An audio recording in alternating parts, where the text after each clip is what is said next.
السلام علیکم ناظرین، programme health and lifestyle کے ساتھ میں ہوں آپ کا ہوسٹ عامر شمیم۔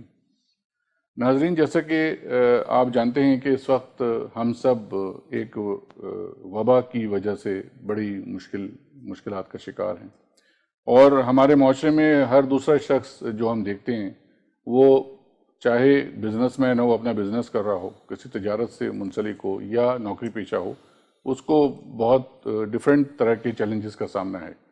وہ چیلنج کی بھی مین وجہ وہی جو وبا ہے کووڈ-19 جس کا شکار ہیں، اور اس کو تقریباً ابھی سال ہونے والا ہے ہم لوگوں کو، اس کے ساتھ اب ہم جی رہے ہیں پچھلے 10-12 مہینے سے۔ ان سب چیلنجز کو دیکھتے ہوئے کہ یہ اس وبا کے ساتھ ہم نے کس طرح سے ہم اپنی زندگی گزارتے آ رہے ہیں پچھلے 10 مہینے سے 12 مہینے سے، اور ہمیں کس طرح سے کیا کرنا چاہیے تھا۔ اب ہمارے پاس بہت سارا ڈیٹا بھی ہے، اور بہت سارا data in terms of patients diseases کے حوالے سے بھی، اور بہت سارا ڈیٹا ہمارے بیہیویئر کے حوالے سے بھی کہ ہم لوگوں نے اس دوران بیہیو کیسا کیا، اور ہمارے جو طرز زندگی ہے اس پہ اس کا کیا اثر رہا ہے۔ اسی ٹاپک کو آگے لے کے چلتے ہوئے میں آپ کو بتاؤں گا کہ ہمارے پاس جو آج پینلسٹ موجود ہیں ان کی بھی خاصیت یہ ہے کہ اس پورے سچویشن پہ وہ بہت خاص اپنی گہری نگاہ رکھتے ہیں۔ تو میں آپ سے انٹروڈکشن کراتا ہوں۔ ہمارے گیسٹ ہیں ماشاءاللہ محمد عبداللہ بترا صاحب۔ عبداللہ صاحب Karachi chamber law and order sub committee کے وائس چیئرمین ہیں۔ عبداللہ صاحب پریزیڈنٹ ہیں اورنگی ٹریڈرز ایسوسیشن کے۔ سر آپ کا کمیونٹی بیس بھی بہت کم ہے ماشاءاللہ، میں چاہوں گا وہ آپ خود سے بتائیے گا تاکہ ہمارے لوگ ناظرین جو دیکھ رہے ہیں سن رہے ہیں وہ ذرا موٹیویٹ ہوں۔ اور آپ منسلک ہیں الیکٹرانکس کمیونیکیشن اور آٹو کے بزنس کے ساتھ، تو اس پہ بھی تھوڑا سا روشنی ڈالیے گا آپ۔ ساتھ ہی موجود ہیں سید شہریار داؤد صاحب۔ شہریار صاحب جانی پہچانی شخصیت ہیں، آپ لوگ دیکھتے رہتے ہیں، ہم بھی ہر وقت ان کو دن بد مختلف چینلز پہ دیکھتے رہتے ہیں اور ان سے سیکھتے رہتے ہیں بہت ساری چیزیں۔ آپ ریسرچ اور ریلیجیس اسکالر ہیں ماشاءاللہ۔ Welcome both of you sir, آپ لوگوں نے ٹائم نکالا پروگرام میں آنے کے لیے، بہت شکریہ۔ عبداللہ صاحب کیسے کر لیتے ہیں؟ اتنا سارا آپ کی ایکٹیویٹی ہے، اتنی آپ کی مصروفیت ہے، آپ کی ذمہ داریاں ہیں، ان کو آپ کیسے بیلنس کرتے ہوئے، آپ کی ظاہر فیملی بھی ہے، گھر بھی ہے، اور یہ ساری ذمہ داریاں، مختلف ٹریڈ یونینز کو بھی آپ ریپرزینٹ کر رہے ہیں، تو یہ ہمارے ناظرین کے لیے بتائیں کہ کس طرح سے یہ بیلنس کر کے آپ چلتے ہیں، کہ کون سا لائف اسٹائل ہے جو آپ نے اپنایا ہوا ہے کہ یہ ساری ذمہ داریاں آپ بخوبی نبھا رہے ہیں۔ بہت شکریہ عامر شمیم صاحب ہیلتھ اینڈ لائف سٹائل میں ہمیں مدعو کرنے کا۔ عامر شمیم صاحب، یہ تمام جتنے بھی کام ہیں یہ صرف اللہ کے فضل و کرم سے ہی آدمی سر انجام دے سکتا ہے۔ آپ کا اللہ پہ بھروسہ ہونا چاہیے کہ اللہ تعالیٰ جس سے چاہتا ہے جو کام لے لیتا ہے، تو یہ کام جو ہے وہ اللہ تعالیٰ جو ہے نا وہ مجھ سے لے رہے ہیں، میرا اس میں کوئی کمال نہیں ہے۔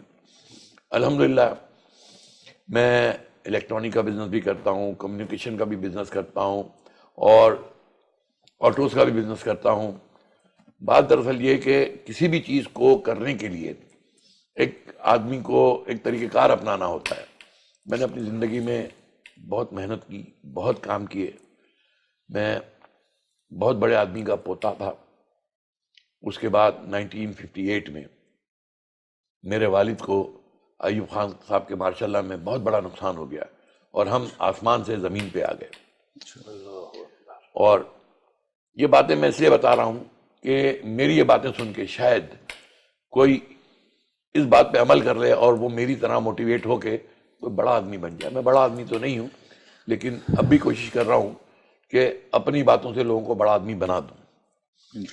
تو شمیم صاحب جب 1958 میں ایوب خان صاحب کا مارشل لگا تو میرے والد صاحب جو ہے نا وہ بزنس میں نقصان ہونے کی وجہ سے وہ ایک بزنس مین سے ایک مزدور بن گئے، اور انہوں نے ایک کمپنی کے اندر ایز اے پڑھے لکھے آدمی تھے، as a telephone operator انہوں نے جو ہے وہ اپنی زندگی کا آغاز کیا۔ ہمت نہیں آ رہی، اور ہمیں پڑھایا۔ الحمدللہ مجھے اچھے اسکول میں پڑھایا، عائشہ بھون اسکول کا میں پڑھا ہوا ہوں۔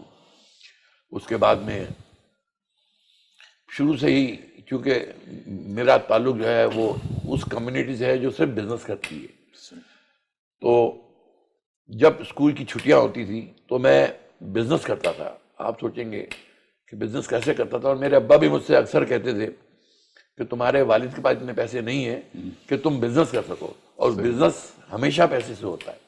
لیکن میں دل سے کہتا تھا کہ نہیں, بزنس جو ہے وہ اللہ کے فضل سے ہوتا ہے, نصیب سے ہوتا ہے, اور کوششوں سے ہوتا ہے. بالکل صحیح. تو میں نے کوشش کبھی نہیں ہاری, میں ہمت کبھی نہیں ہاری.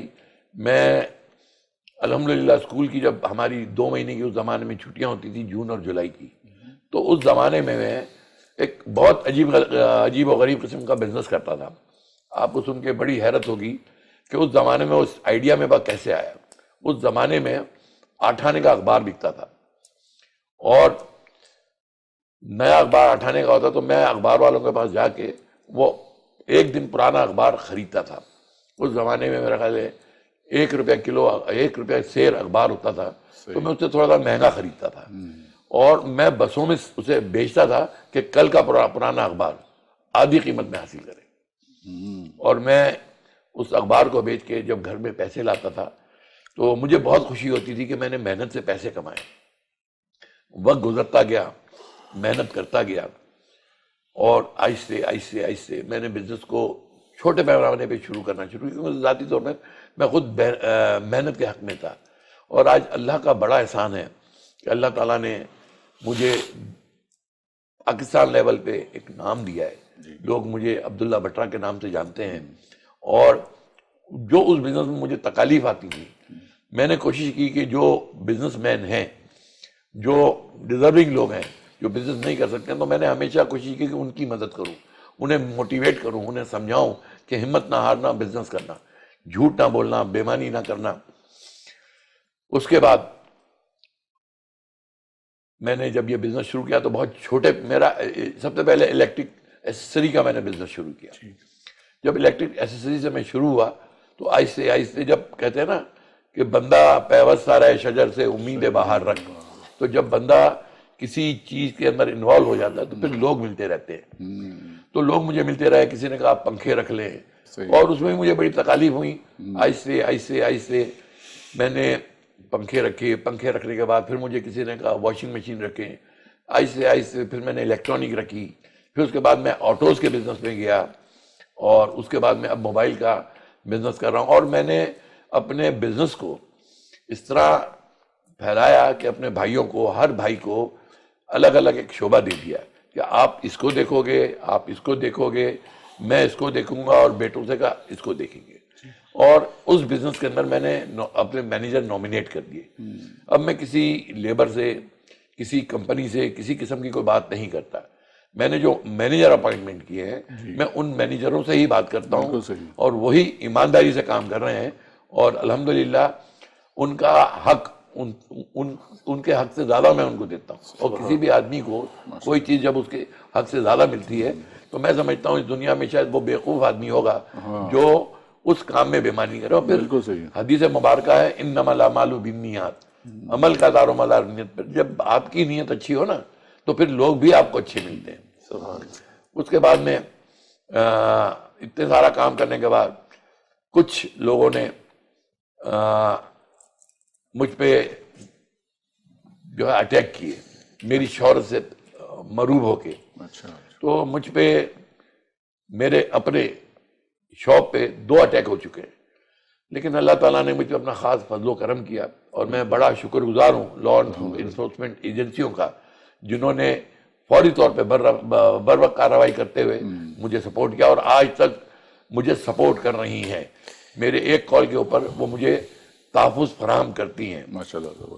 اور ان تمام چیزوں کو دیکھتے ہوئے میں اللہ کے دربار میں چلا گیا اپنی مسز کو لے کے کہ یہ بم دھماکہ ہوا ہے. اب میں نے ذہن میں یہ سوچا کہ میری موت اب شاید شہادت صحیح ہو, کیونکہ جن قسم کے لوگ میرے پیچھے لگے ہوئے تھے, میں سمجھتا ہوں اس میں زندہ رہنا بہت مشکل تھا. میں نے اپنے بیٹے کو بلا کے اپنا تمام کاروبار اپنے بیٹے کو دیا, اس سے کہا کہ میں شہادت کی موت مرنا چاہتا ہوں, آپ کیا یہ سارا بزنس سنبھال لو گے. اور میرے پہ, کیونکہ میں نے یہ سنا تھا کہ شہید, اگر کوئی بندہ شہید ہو جائے اور اس پہ کوئی قرضہ ہو تو اس کی اللہ تعالیٰ مغفرت نہیں کرتا. تو میں نے اپنے بیٹے کو بلا کے اس سے کہا کہ آپ میرا جتنا قرضہ آپ اپنے اوپر لے سکتے ہو. تو اس نے کہا ابو جان آپ کے اوپر کسی کا کوئی قرضہ نہیں ہے بلکہ آپ نے لوگوں سے لینے ہیں. میں نے 2 رکعت نماز شکر ادا کیا اور اپنے بیٹے کے حوالے بزنس کر کے میں اللہ کے دربار میں چلا گیا. خانہ کعبہ میں جا کے عمرہ کیا, اللہ سے دعا کی یا اللہ تعالیٰ مجھ سے وہ کام لے لے کہ میں مخلوق خدا کی خدمت کر سکوں. مدینہ منورہ میں گیا, وہاں جا کے سرکار صلی اللہ تعالیٰ علیہ وسلم کے روضے پہ جا کے میں نے سرکار صلی اللہ علیہ وسلم پہ عرض کی, یا رسول اللہ صلی اللہ علیہ وسلم مجھ سے وہ کام لے لیجئے کہ میں لوگوں کی خدمت کروں. جب یہاں میں واپس آیا تو الحمدللہ اللہ تعالیٰ کے فضل و کرم سے کراچی چیمبر آف کامرس کے جو چیئرمین تھے بی ایم جی کے سراج قاسم تیری صاحب نے مجھے پرکھ لیا. انہوں نے مجھے جب انہیں یہ پتہ چلا کہ میں لوگوں کی خدمت کرنا چاہتا ہوں, کہ سراج بھائی کا ایک ہی بات کہنی تھی کہ جو شخص بھی آپ کی سیڑھیاں چڑھ کے آتا ہے آپ نے اس کی مدد کرنی ہے. اور اس بات سے میں بھی بڑا مطمئن ہوں کہ میں لوگوں کی مدد کرنے آیا ہوں. تو انہوں نے مجھے کراچی چیمبر آف کامرس کی لا اینڈ آرڈر کمیٹی کا وائس چیئرمین بن گیا. اور میں اللہ تعالیٰ انہیں غریق رحمت کرے, ان کی مغفرت فرمائے, ان کے درجات کو بلند فرمائے. انہوں نے ہر جگہ مجھے سپورٹ کیا, مجھ سے محبت کی اور ہر جگہ میری مدد کی. میں اگر کوئی بات ہو جاتی تھی تو میں ان کو ڈائریکٹ فون کرتا تھا اور ان سے مشورے لیتا تھا اور وہ مجھے گائیڈ کرتے تھے. تو الحمدللہ اب میں جہاں کہیں بھی جاتا ہوں, جب کراچی چیمبر آف کامرس کا نام لیتا ہوں یا اورنگی ٹریڈرز ایسوسیشن کا نام لیتا ہوں. اورنگی ٹریڈرز ایسوسیشن ایک چھوٹی ایسوسیشن ہے جو صرف اورنگی ٹاؤن کی نمائندگی کرتی ہے وہ, اور کراچی چیمبر آف کامرس کا پلیٹ فارم ملنے سے پورے کراچی کی نمائندگی مجھے مل گئی. تو کسی بھی قسم کی کوئی بھی پریشانی ہوتی تھی تو میں سب سے پہلے اپنی چیمبر کو, اپنے چیئرمین حفیظ عزیز صاحب کو مطلع کرتا تھا. حفیظ عزیز صاحب نے بھی مجھے بہت سپورٹ کیا, اور ہمارے اسمال ٹریڈر کے چیئرمین مجید میمن صاحب, انہوں نے بھی ہمیں بڑا سپورٹ کیا اور مجھے کہا کہ آپ اس طرح بزنس کو چلو, ہمارا طریقہ کار یہ ہے, ہماری پالیسیز یہ ہیں. اور مجھے کراچی چیمبر آف کامرس کی پالیسیز بہت پسند آئی. ہم سب سے پہلے اپنے چیئرمین کو, یا ہماری پی سی ایل سی ایک بنی ہوئی ہے, اس کے حفیظ عزیز صاحب جو ہے وہ چیئرمین ہے, اور ان سے گائیڈ لیتے تھے, ان کو بتاتے تھے, پھر وہ ہمیں بتاتے تھے کہ آپ فلانی جگہ کے جا کے یہ کام کریں. ان کی مدد سے میں نے الحمدللہ بے شمار لوگوں کی مدد کی, بے شمار لوگوں کے مسائل حل کیے. اور عامر شمیم صاحب, آپ یقین کیجئے گا, میں جب رات کو سوتا ہوں تو مجھے اتنا سکون ہوتا ہے نا, میں آپ کو بتا نہیں سکتا. کیونکہ جو تکالیف میں نے اٹھائی تھی نا چھوٹا تاجر ہونے کی وجہ سے, وہی تکالیف ایف بی آر میں ان چھوٹے تاجروں کو آتی تھی, وہ اخبار والے کو آتی تھی, وہ ٹھیلے والے کو آتی تھی. کیونکہ میں نے تمام چیزوں سے گزر چکا تھا, تو میں نے کوشش کی کہ ان لوگوں کو تمام تکالیفیں نہیں آئیں. اور میں اللہ رب العزت کا بڑا مشکور ہوں, شکر گزار ہوں, اور اللہ تعالیٰ سے دعا گو ہوں کہ اللہ تعالیٰ مجھ سے اسی طرح اچھے اور نیک کام لے لے تاکہ میری آخرت اچھی ہو جائے. کیونکہ دنیا میں نے الحمدللہ بہت اچھی زندگی گزاری, مجھے آج تک کسی قسم کی کوئی تکلیف نہیں آئی. لیکن اب جب یہ میرا 60-65 سال, میری 65 سال عمر ہے, جب یہ عمر آ گئی تو مجھے خیال آیا کہ دنیا کے لیے, اپنے بچوں کی کفالت کے لیے تو نے دنیا میں اتنے کام کیے, اب تو نے بیٹا بیٹی سب کی شادی کر دی ہے, تو اپنے آپ سے میں نے سوال کیا کہ عبداللہ بٹرا اب تو اللہ کے لیے کچھ کر. تو الحمدللہ میں نے سب سے پہلے کوشش کی کہ میں قرآن جو ہے وہ ایک پڑھنا بہترین عمل ہے. جب کووڈ-19 شروع ہوا مارچ میں, تو میں اس ٹائم پہ خانہ کعبہ میں مکہ شریف میں تھا. میں 15 مارچ کو جب کراچی پہنچا تو 19 تاریخ کو لاک ڈاؤن لگ گیا. تمام لوگ گھروں میں محصور ہو گئے, کسی قسم کا کوئی کام کرنے کا کسی کا کوئی پروگرام ہی نہیں تھا. تو میں نے یہ سوچا کہ میرے دل کے اندر خواہش تھی کہ میں قرآن پڑھوں. میں نے اس موقع کو بہتر جانتے ہوئے میں نے آن لائن مدرسۃ المدینہ دعوت اسلامی کا ایک شعبہ مدارس ہے, میں نے وہاں کال کی, وہاں اپنا رجسٹریشن کرایا, اور میں نے وہاں سے جو ہے وہ قرآن کی تعلیم حاصل کرنا شروع کر دی. اور الحمدللہ اب میرے مخرج بہت اچھے ہو گئے, اور میں نے 3 مہینے میں مدنی قاعدہ جو ہے نا وہ ختم کر لیا.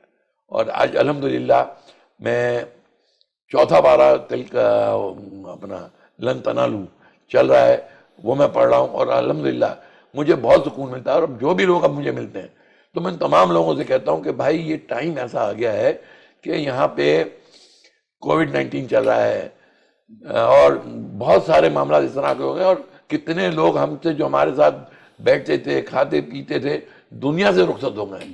تو آپ کم سے کم اب اللہ کی رضا حاصل کرنے کے لیے آپ کے پاس ٹائم ہے، وقت ہے.